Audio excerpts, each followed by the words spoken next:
بابا آج مجھے آپ کون سی کہانی سناؤ گے؟ کس نبی کے بارے میں بتاؤ گے؟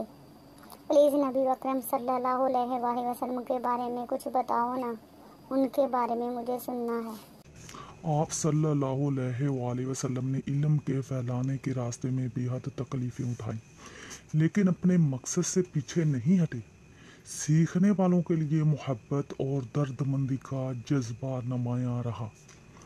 واضح انداز میں ٹھہر ٹھہر کر سمجھاتے، کبھی 3 بار بھی اور ایک بار دہراتے تاکہ تمام سننے والے اچھی طرح سمجھ جائیں۔ آسان اور دلچسپ انداز اختیار کرتے، اشارے مثالیں ایسی استعمال کرتے جو ہر کسی کے لیے سمجھنا آسان ہوتی۔ جو سکھاتے خود اس کا عملی نمونہ تھے۔ سیکھنے والوں میں پہلے علم حاصل کرنے کا شوق کبھی سوالوں کے ذریعے پیدا کرتے اور پھر اپنی بات کی وضاحت کرتے۔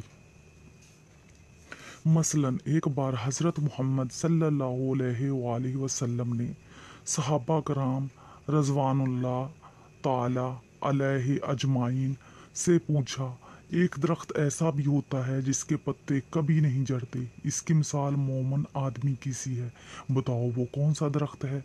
صحابہ کرام رضوان اللہ تعالی علیہ اجمعین نے بہت سوچا مگر نہ بتا سکے۔ حضرت عمر رضی اللہ تعالیٰ عنہ کے بیٹے حضرت عبداللہ رضی اللہ تعالیٰ عنہ بھی وہاں بیٹھے تھے۔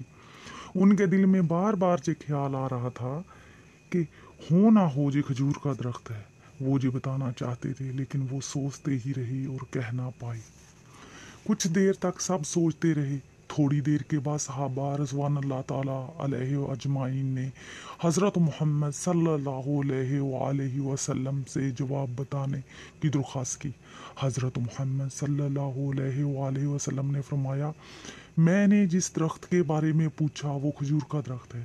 حضرت عبداللہ رضی اللہ تعالیٰ عنہ نے اپنے والد حضرت عمر رضی اللہ تعالیٰ عنہ کو یہ بات بتائی تو انہوں نے فرمایا، کاش تم نے کہہ دیا ہوتا تو مجھے کتنی خوشی ہوتی۔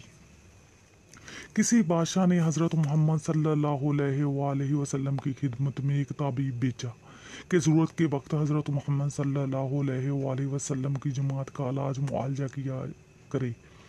طبیب مدتوں مدینہ منورہ میں حاضر رہا مگر کسی شخص نے اس سے علاج کے لیے رجوع نہ کیا۔ طبیب نے یہ مسلسل بیکاری دیکھ کر آخرکار ایک دن حضرت محمد صلی اللہ علیہ وآلہ وسلم کی خدمت میں عرض کیا، حضرت محمد صلی اللہ علیہ وآلہ وسلم جانتے ہیں کہ میں اتنی مدت سے صرف حضرت محمد صلی اللہ علیہ وآلہ وسلم کے جانساروں کی خدمت کے لیے حاضر ہوں مگر اس عرصے میں میری طرف کسی نے بھی توجہ نہیں کی۔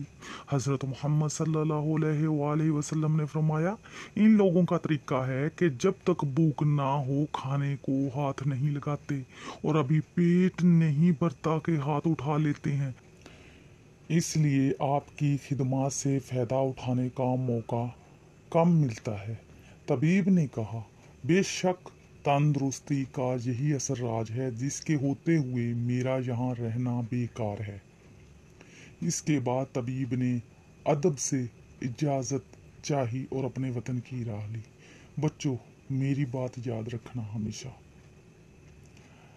ہمیں کھانے کے لیے نہیں جینا چاہیے، اس کے برعکس ہمیں جینے کے لیے کھانا چاہیے، اتنا ہی کھانا چاہیے جس سے ہماری زندگی آسان ہو اور ہم جی سکیں۔ میری بات ہمیشہ یاد رکھنا، زیادہ کھانا دیکھ کے ایسا نہ کرنا کہ اتنا کھاؤ بعد میں بیمار ہو جاؤ، نہیں، ہمیشہ سنت کے مطابق ہی زندگی گزارنا۔ اچھا بیٹا، میری بات خیال رکھنا، اب ہم چلتے ہیں، چلو شام ہو گئی ہے، گھر چلتے ہیں۔ جی بابا، ہمیں ہمیشہ سنت کے طریقوں پر ہی چلنا چاہیے، نہ حد سے زیادہ پیسہ خرچ کرنا چاہیے، نہ ہی حد سے زیادہ کھانا چاہیے۔